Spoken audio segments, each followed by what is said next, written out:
a discussion, a national consensus on it. However, by international laws, UN laws and others, we oblige anybody running into our territory to save their lives. We are obliged to receive them. The only solution to me would be to cause our governments in the African Union and so forth, to cause our governments to force those countries which generate refugees to ensure that there is peace there and their people don't run away. If that is done or enforced, I give an example of Gambia. When in Gambia there was that president, Jammeh, who refused to recognize the election results. And already his resistance to that election was already causing refugees to cross to Senegal and so forth, because Gambia is a small country boxed by Senegal. So the ECOWAS countries came together and said, no, we can't allow illegal regime to continue. And they prepared a force to go and enforce the law there. Jammeh had to run away from that country, and therefore democracy was restored and the population returned. Such assertive move by states like IGAD's countries or African Union countries to force discipline into those states which really who really don't consider, who are really inhuman, they don't consider human lives, and looting their countries, destroying, and creating all this menace that other people are shouldering, like we are shouldering here now, all these large numbers of refugees because of some fellows not being responsible in their countries. These are things which at that level, at a higher level, should be looked at, not only by Uganda, but also all those other countries. If they are agreeable, intervention like what was done in Somalia.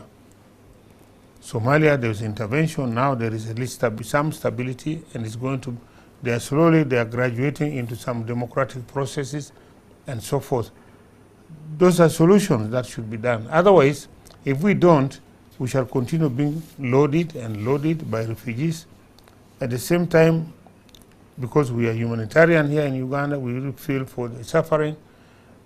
We may not close our door, but we are going to be overloaded.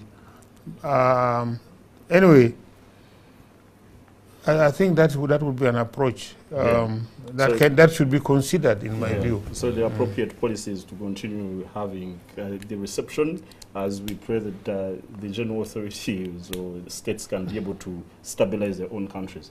I understand. So it's an issue that some solution must be found.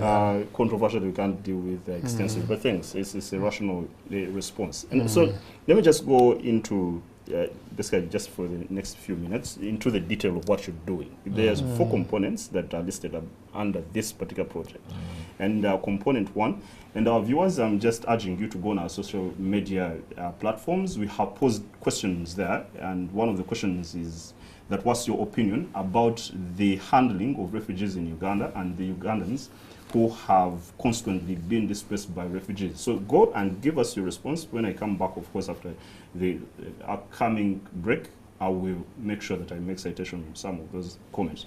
So Dr. Lim, just component 1 states that you have social and economic services and infrastructure entailing building capacity of local government units, mobilizing communities for planning, supporting investments in social services, things you've connoted about and a bit given some synopsis about them. Then component 2 has sustainable environmental management, focusing on environmental management activities like promoting alternative energy sources for cooking, as the complaint is out there that most of those people are actually using the local environment, species, trees, just to get wood to cook. So just how progressive have you gone on those 2 components? Then the minister will address maybe the last component, but those are the 2 components.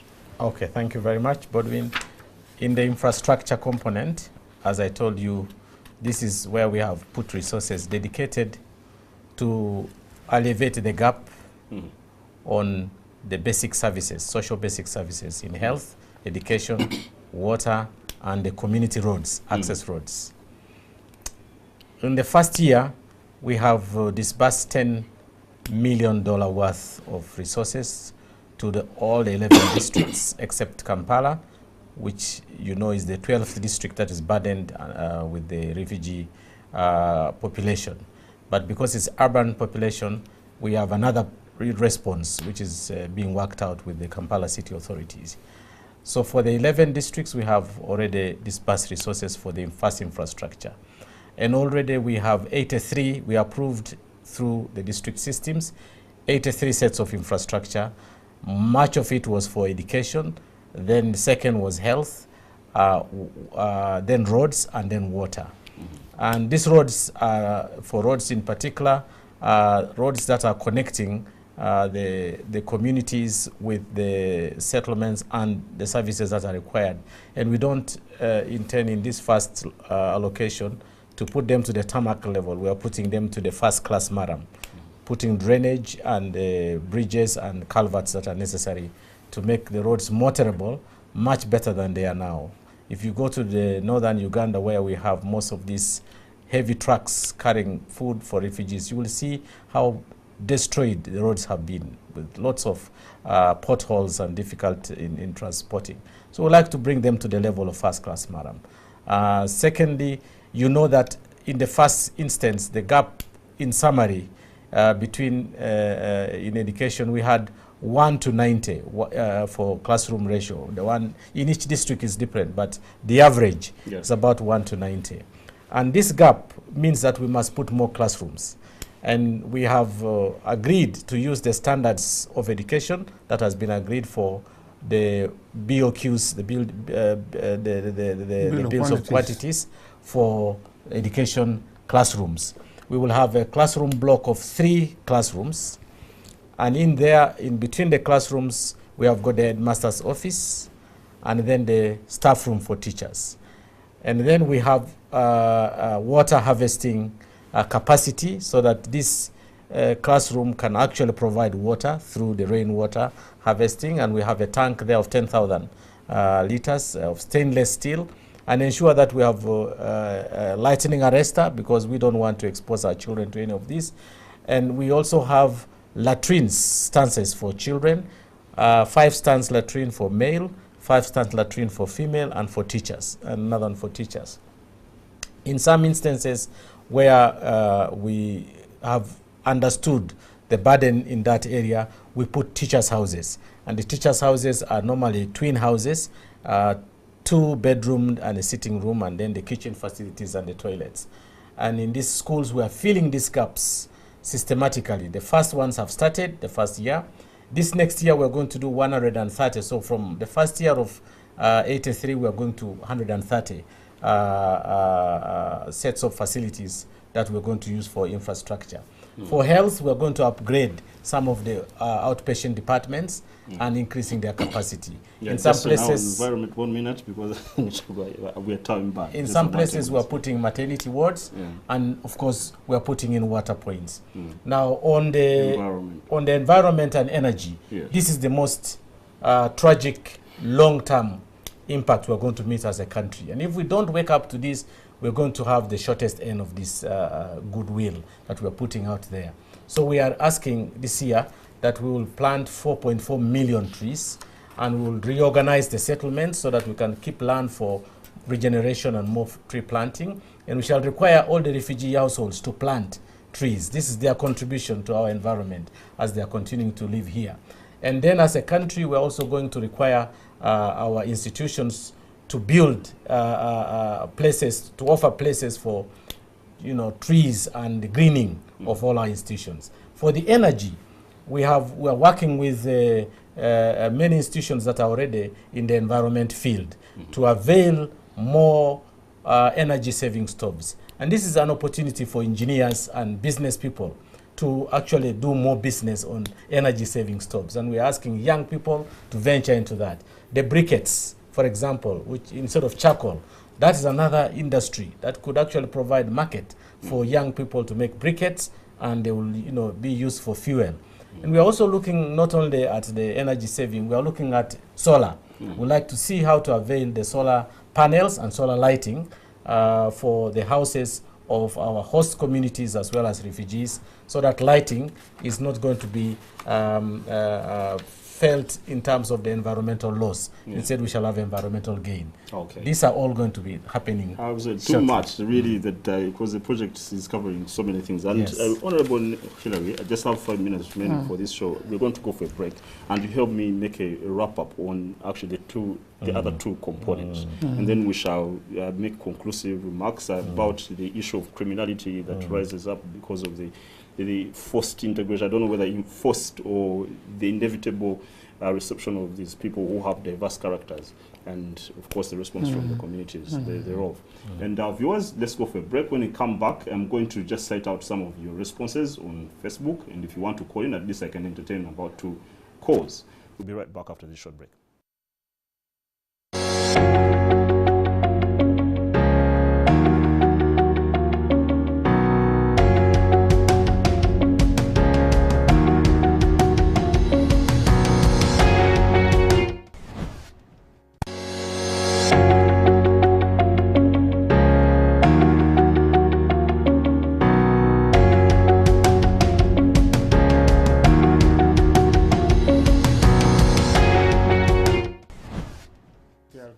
Thanks our viewers for keeping with us. Just a few minutes, and let me make a set out the responses gotten from the social media platforms. And on Facebook, Amy Ndubuze says that in regards of you becoming a member of the great Illuminati, we welcome you, be part of something profitable and special. Are you a politician?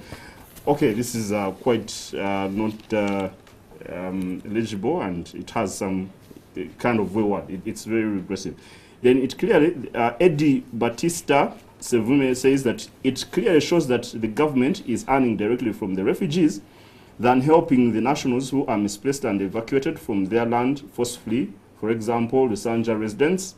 So you're being accused of having a commercial profit motive in this whole arrangement. And John Red Lubega says that it is not bad to help, but now it seems that we Ugandans are not enough. So now Museveni is adding on us another citizen.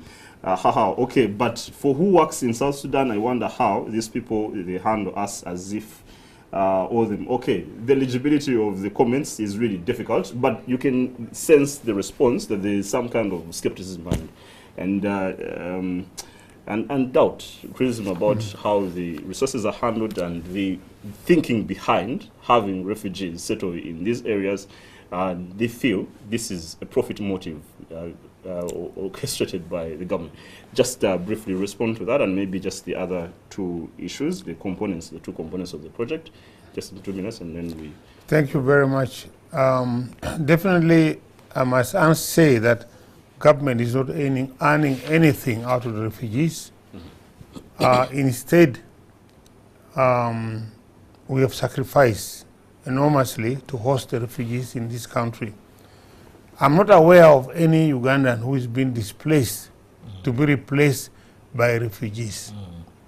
Whoever is making such a statement is not fair, because what is happening? We have been having a lot of land encroachers on government lands reserved for the time being where refugees are occupying.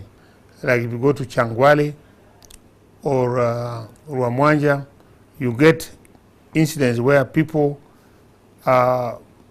just occupy government land. And where they come from, you don't even know. This is what they term now in short term, they call Bafuruki or whatever. They just come occupy government land. And now these are people who are now claiming legitimacy, that is their land. And yet, you know, in our system, normally to migrate from one place to the other, you must have an LC letter showing that you are a good person, and to the other LC where you are moving. That is no longer the case. People are all over the place, and they are creating chaos, and they are holding government at ransom. I think that one, I feel very, very sorry about it, because there is no truth in it. And unfortunately, even some members of parliament are getting involved in that kind of activity, moving large crowds around to try to come and prostrate before the president or other authorities to show that they are landless. And yet these are fellows who are just carried from elsewhere. Some of them You look at their identity card, they have definite homes where they come from. But they move around to blackmail government. And that is very sad. Talking about refugees those we are hosting, those we are hosting, we have a special police force that looks after security at the refugee settlement. Number two, we have also deployed psychosocial programs to ensure that those combating combative group, we cool them down, they learn to live together. We don't settle them separately. We settle them together, we make sure there's law and order, and then we prevail on them on psychosocial program to make sure that their mindset changes. They look at peace and coexistence. Yeah. And Honorable Hilary Onek, Dr. Limlimi, I apologize. Let's leave the boss to have his final one, because I'm totally struck with time. I've been pushed by 1 minute. But I'm grateful indeed for your participation, being prolific. And I believe you're doing a great job. Of course, the Ugandans out there have their own judgment, and we pray that the communities you're intervening in are greatly benefiting. Thank you very much, and thanks for partnering with us on this discussion. I hope you come back. Thank you. Definitely, we shall be pleased to come back.